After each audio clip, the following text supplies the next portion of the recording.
Thanks for tuning in to Social Work Scrapbook. This is another Social Work Sound Off with Seishan. She is a great social worker. You don't want to miss this interview. Keep watching for so much great social work Is a career in mental advice. health right for me?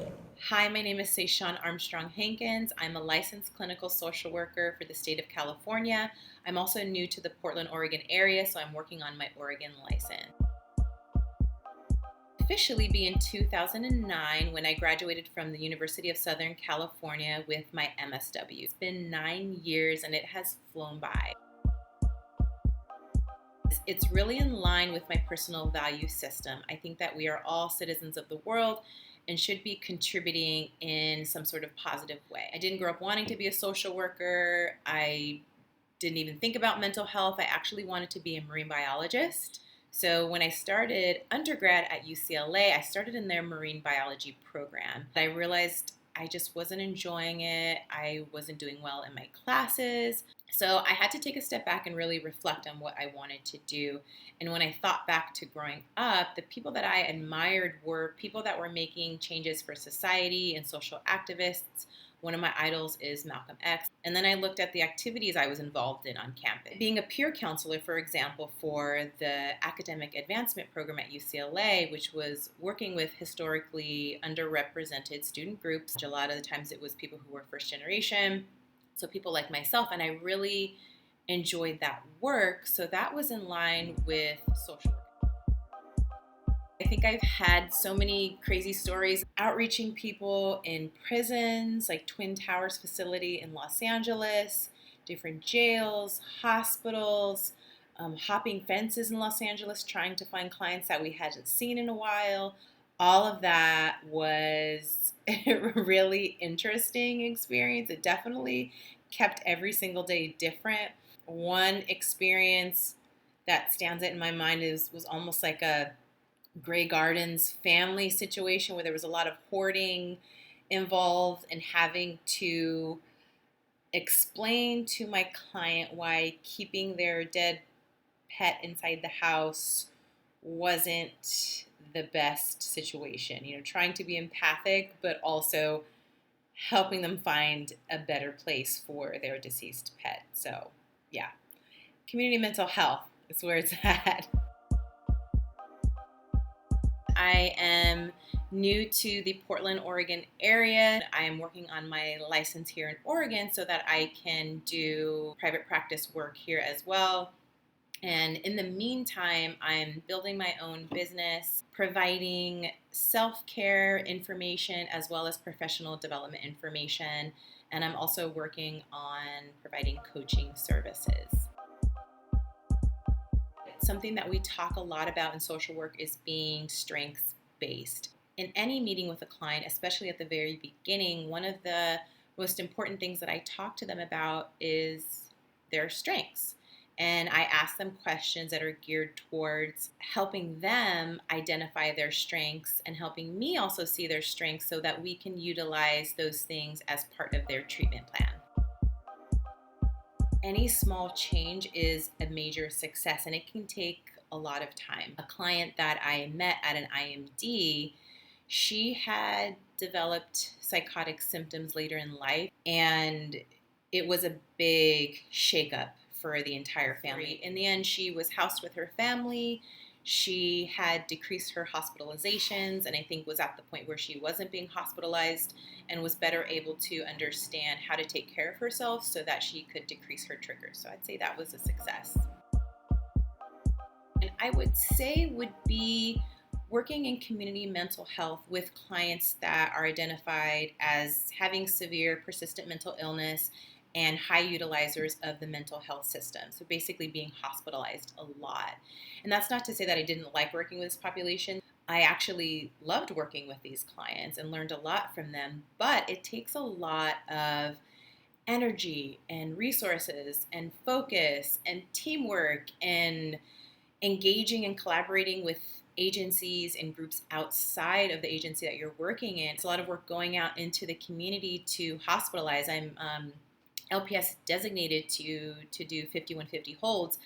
And, that can also be challenging, seeing someone at their most symptomatic, when they're really scared, when the people around them are scared, trying to get them linked up to a hospital in a way that is respectful of them. That can all be so challenging, but it's when you see their symptoms begin to stabilize, and it's really after you've built a relationship with them that you see that switch. When they see that you are someone who's going to be there and that they can trust and who's really there for them. I have 4 things. Sorry, so I'm cheating a little bit. So the first would be nourishing my body. I love to eat. So making sure that I'm eating things that are nutritious and nourishing for my body and not just like eating French fries. I love French fries. That's like my weakness. Watching my favorite TV shows. My most recent addiction is The Handmaid's Tale. I love it. Even at the end, I feel completely traumatized.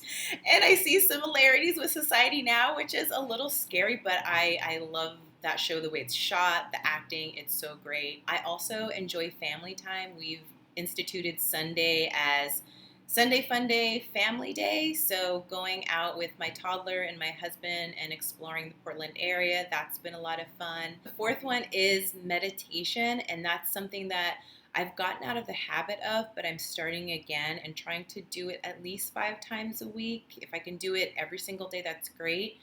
But meditating, even if it's 1 minute or 5 minutes and just being mindful in the moment, definitely makes a difference for me. I have Spotify accounts, so I really just jump around, but I'm a big 90s hip hop and R&B fan, so that always makes me feel good when I can listen to some 90s hip hop and R&B. But a podcast that I really like, Therapy for Black Girls podcast, and it's weekly with Dr. Joy Harden Bradford. She's a licensed psychologist, and it's just really great information. I think it could be for, different communities as well. So these are the books I pulled from my nightstand. I'm diving into this, which is a classic on cognitive therapy. It's called Feeling Good, the new mood therapy. So it's not new anymore, but this is a classic for my mental health people. I'm also reading, this was a recommendation from my therapist, called Parenting from the Inside Out. I am a new-ish parent. I have an almost 2-year-old, so it's learning about yourself and how that can help you parent. Social workers, don't we all love Brene Brown? She's so amazing. So this is one of her books. I don't know if it's her newest book, but she had Daring Greatly. I haven't read that one, but this is Rising Strong. If we are brave enough, often enough, we will fall. This is a book about what it takes to get back up. So it features just different people in different industries who are really great and what they've learned about failing and rising. I'm making this social work degree work for me, as you should.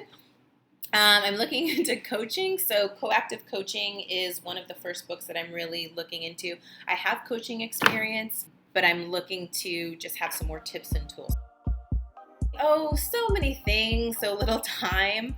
Growing up, I really loved writing and just drawing and sketching, and I'm really into fonts and lettering. So being a hand lettering artist, and I feel like I was a muralist in another life. Those are things that I would be doing, so something completely different, but I probably would infuse social work and social activism in some way.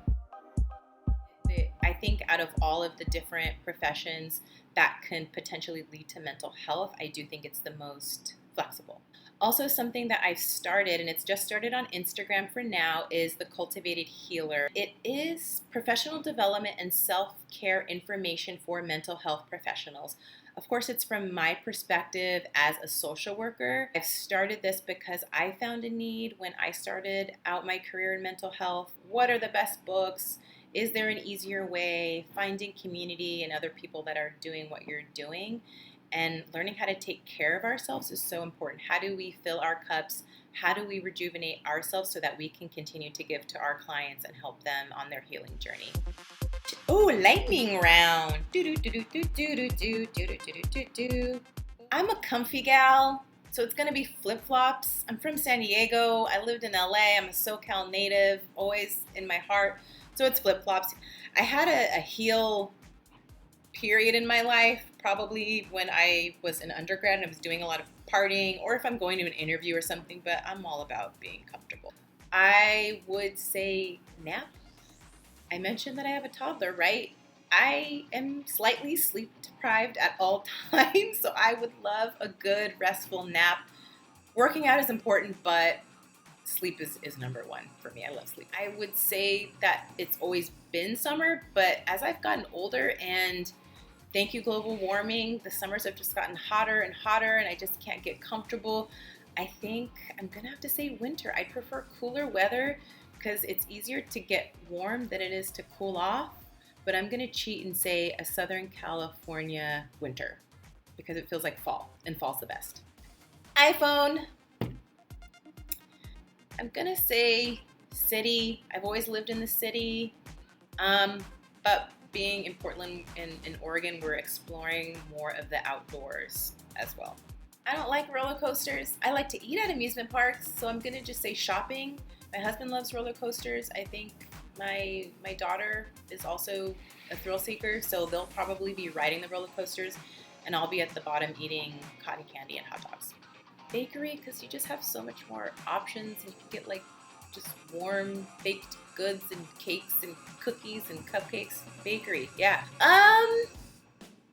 I don't know. I kind of like to do both and just be silly and just kind of sing really loud and like dance in my apartment. But I'd prefer dancing, like going out dancing, than karaoke. So I'd probably say dance. Big house or fancy car? Big house. Like you spend most of your time in your house. That's like your sanctuary, your car. I mean, unless you're living in a really car-centric place, like you should be in your house more. So yeah, car. I mean, sorry. House, big house. I'd rather have a big, beautifully decorated house than a fancy car. I'm not a big breakfast person. I usually eat like something really light because like my stomach just gets really upset on like a heavy breakfast too early. So lunch. Yeah, absolutely lunch. Or brunch. I mean, can we go in between? Brunch is the best. I think that is it, Lauren. I think I did it. Appreciate it and appreciate what you're doing. Bye. Thank you, Seishan. I appreciate it so very much. And if you haven't checked out her Instagram page, please do. She is so giving in all of the information that she shares each and every week. She has a different theme, a different topic. I think this week's topic is burnout. Be sure you check out Cultivated Healer on Instagram. Until next time, thanks so much for watching. I'm wishing you social work success.